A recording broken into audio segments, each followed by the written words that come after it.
दोस्तों, आप भी संजू सैमसन को एक बेस्ट खिलाड़ी मानते हैं तो हमारे इस वीडियो को एक लाइक जरूर कर दीजिएगा। दोस्तों, सीएसके और दिल्ली कैपिटल्स के बीच खेले गए मुकाबले के दौरान जहां दिल्ली कैपिटल्स ने काफ़ी शानदार गेंदबाजी किया और सीएसके टीम को शुरुआती के ओवर में भी बहुत बड़े झटके दे दिए थे। इसके बाद संजू सैमसन ने अपना शतकीय की पारी की बदौलत और अंतिम में शिवम दुबे के बेहतरीन छक्के चौके की मदद से सीएसके की टीम ने एक बेहतर 200 प्लस का स्कोर खड़ा कर दिया था। लेकिन जब यहां से दूसरी पारी में दिल्ली कैपिटल्स की बल्लेबाजी हुआ तो ऐसे में मैच पूरी तरह से फंसता हुआ नजर आ रहा था, क्योंकि उसकी बल्लेबाजी की भी काफी शानदार रही और ट्रिशन स्टब्स ऐसे बल्लेबाजी कर रहा था कि सीएसके की मुश्किलात पूरी तरह से बढ़ा के रख दिया था। फिर जाके यहाँ ओवरटर्न ने मैच में पूरा रुख ही बदल के रख दिया। तो ऐसे में अब आपको सीएसके और दिल्ली कैपिटल्स के बीच खेले गए उस रोमांचक मुकाबले की पूरी हाईलाइट आपको दिखाने जा रहे हैं, साथ ही सभी खिलाड़ियों का स्कोर भी आपको दिखाने जा रहे हैं। लेकिन उससे पहले आप सभी को क्या लगता है, क्या सीएसके की तरफ से ऋतुराज गायकवाड़ को कप्तान बनाना बिल्कुल सही है? नीचे कमेंट में जरूर बताइएगा। दोस्तों, क्रिकेट का महासंग्राम आईपीएल 2026 काफी जोरों शोरों से चल रहा है और ऐसे में इस आईपीएल 2026 का 18वां मुकाबला दिल्ली कैपिटल्स और सीएसके के बीच खेला गया। देखा जाए तो सीएसके पिछले 3 मुकाबले में काफी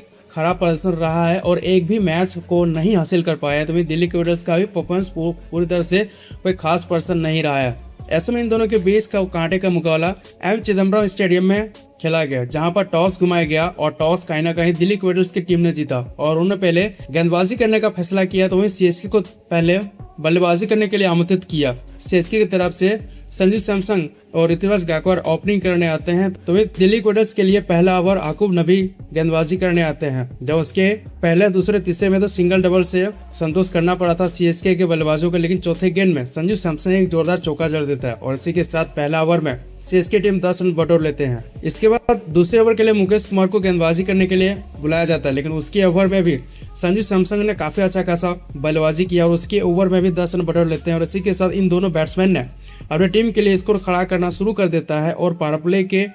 अंदर इन दोनों बैट्समैन ने 100 रन के सबसे ताबड़तोड़ पारी खेल लेता है। देखा जाए तो इन दोनों बल्लेबाज पूरी तरह से टॉप गियर के साथ बल्लेबाजी कर रहा था, लेकिन कहीं ना कहीं मैजिक मोमेंट 7वें ओवर में आया, जब अक्षर पटेल गेंदबाजी करने आते हैं तो उसमें ऋतुराज गायकवाड़ को आउट कर देता है। देखा जाए तो ऋतुराज गायकवाड़ इस मैच में केवल वह 18 गेंद पर 15 रन की पारी खेल पाता है। अब इसके जगह पर तीसरे नंबर पर आयुष मात्रे बल्लेबाजी करने आते हैं। आयुष मात्रे और संजू सैमसन की यहाँ से पारी को पनपना शुरू हो जाता है और इन दोनों बल्लेबाजों ने यहाँ से पारी को आगे बढ़ाया और इन दोनों ने 10वें ओवर तक काफी अच्छा खासा बल्लेबाजी किया और सीएसके की तरफ से 88 रन का कंट्रीब्यूशन दे दिया था। इन दोनों बल्लेबाजों ने जिस तरह से बल्लेबाजी करा था, ऐसे में दिल्ली कैपिटल्स की जितनी भी प्लानिंग थी उसकी पूरी तरह से फ्लॉप करके रख दिया था, क्योंकि विकेट नहीं मिल रहे थे और एक तरफ छक्के चौके की बरसात यहाँ से करते जा रहे थे। जब 11वें ओवर के लिए नटराजन गेंदबाजी करने आते हैं तो उसमें आयुष मात्रे एक जोरदार चौका जड़ देता है और इसके तीसरे गेंद में संजू सैमसन जोरदार छक्का जड़ देता है, जिसके लिए 10वें ओवर काफी महंगे साबित होते हैं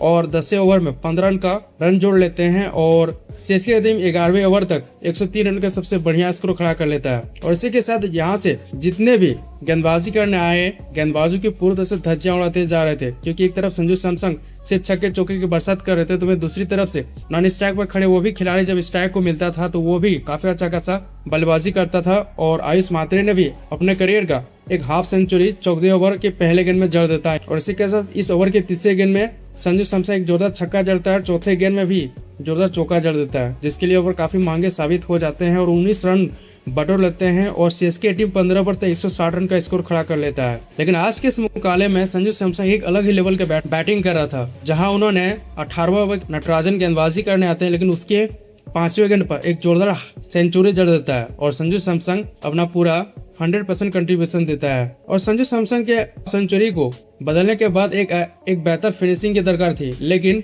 उसके साथ देने के लिए आता है शिवम दुबे, जो कि आयुष मात्रे के रिटायर हट कर देने के बाद शिवम दुबे की एंट्री होती है क्रीज पर। शिवम दुबे और संजू सैमसन ने मिलकर दोनों ने अच्छा खासा फिनिशिंग दिया और सीएसके की स्कोर 2 विकेट के नुकसान पर 212 रन का स्कोर खड़ा कर दिया। देखा जाए तो 212 रन का आईपीएल में कोई बड़ा सा स्कोर नहीं था, लेकिन गेंदबाजी यदि अच्छा हो जाए तो ये 212 रन का स्कोर काफी बड़ा हो सकता है। और आज के इस मुकाबले में सीएसके गेंदबाजी भी काफी लाजवाब रही, क्योंकि दिल्ली कैपिटल्स के जितने भी बैट्समैन आए कोई भी अच्छा खासा पारी यहाँ तक एक अच्छा खासा साझेदारी नहीं कर पाए, जिसके लिए पूरी तरह से दिल्ली कैपिटल्स की जितनी भी बल्लेबाजी हुई थी वो लड़खड़ाते हुए नजर आ रहे थे। जब ओपनिंग करने आते हैं केएल राहुल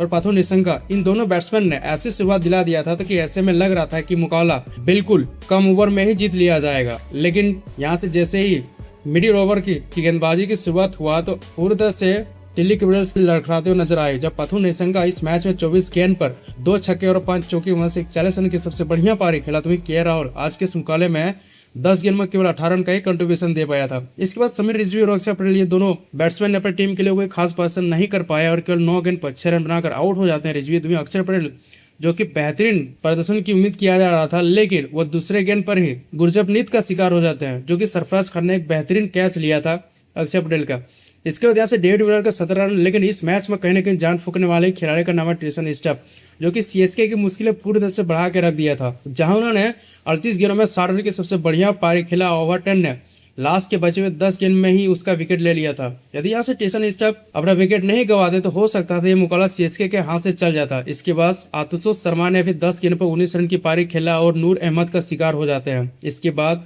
नबी 4 रन और कुलदीप यादव 4 रन और लुंगी एंगिली 3 रन और नटराजन 1 रन बनाते हैं, जिसके लिए दिल्ली कैपिटल्स 10 विकेट के नुकसान पर 179 रन का स्कोर खड़ा कर पाता है और चेन्नई सुपर किंग्स इस मुकाबले को बड़ी शानदार तरीके से 23 रन से अपने नाम कर लेता है। वैसे दोस्तों आप सभी को क्या लगता है कि आने वाले मैचेस में भी सीएसके इसी तरह से मैच को